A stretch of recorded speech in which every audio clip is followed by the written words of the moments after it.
জামালপুরে 5টি আসনেই প্রার্থীরা নির্বাচনে অংশ নিয়েছেন ধার ও দানের টাকায়। এর আগের প্রতিবেদনে জামালপুর 1, 2 ও 3 আসনের প্রার্থীদের নির্বাচনী ব্যয়ের হিসাব দেখছিলাম আমরা। এবার 4 ও 5 আসনের প্রার্থীদের ব্যয়ের হিসাব উঠে এসেছে বিশ্লেষণে। নির্বাচনী ব্যয়ের খাতে শুভঙ্করের ফাঁকি রয়েছে মনে করছেন সচেতনরা। আরও জানাচ্ছেন সহকর্মী সাগর ফরাজি। নতুন ব্লেন্ডে আরো রিচ অ্যারোমায় সেলন ফ্যামিলি ব্লেন্ড টে।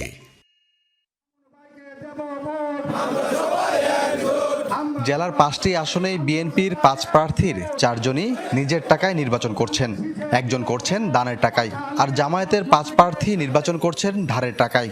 গণ অধিকার পরিষদ, ইসলামী আন্দোলন বাংলাদেশ ও স্বতন্ত্র সহ সব দলের প্রার্থীরাও ধার ও দানের টাকায় করছেন ত্রয়োদশ জাতীয় সংসদ নির্বাচন।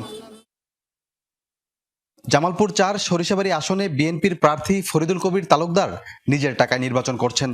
নিজের, স্ত্রীর, ভাই এবং কর্মীদের কাছে ধার এবং দানের টাকায় নির্বাচন করবেন জামায়াত প্রার্থী আব্দুল আওয়াল।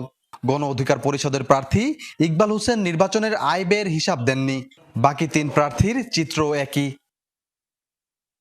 জামালপুর 5 সদর আসনে বিএনপি মনোনীত প্রার্থী শাহ মোহাম্মদ ওয়ারেস আলী মামুন নিজের টাকার পাশাপাশি স্ত্রীর দানের টাকায় নির্বাচনে খরচ করছেন।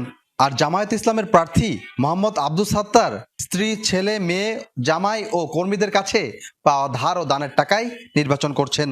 এছাড়া অন্য 6 জনও ধার ও দানের টাকায় নির্বাচন করবেন। নির্বাচনী আয় ব্যয় খাতে শুভঙ্করের ফাঁকি বলে মনে করছেন সচেতনরা। তাদের দাবি, এখান থেকেই শুরু হয় দুর্নীতির সূত্রপাত। বাস্তবতার সাথে কোনো মিল নাই। ওনারা একটা দেয়ার কথা দিয়েছেন, আসলে তার প্রকৃত সম্পদের বিবরণী যা আছে এদের সাথে আসলে হলফনামা সম্পত্তির আমার মনে হয় কোনো মিল নাই। প্রকৃত খাতগুলো না দেখিয়ে দেখানো হয় আত্মীয় স্বজনের দান। যে আত্মীয়রা দান করলেন তারা আয়কর দেন কিনা, তাদের সেই সম্পদ আছে কিনা সেগুলো দেখা উচিত, এবং ঋণ প্রকৃতপক্ষে তিনি করেছেন কিনা, ইলেকশন কেন্দ্রিক ঋণ করেছেন কিনা সেটাও দেখানো উচিত। আদর আপ্যায়ন, অন্য ব্যয়, এটা কয়েক কোটি টাকায় গিয়ে পৌঁছে। আর মাসলম্যান তো আছেই, ভাড়াটে লোক তো আছেই।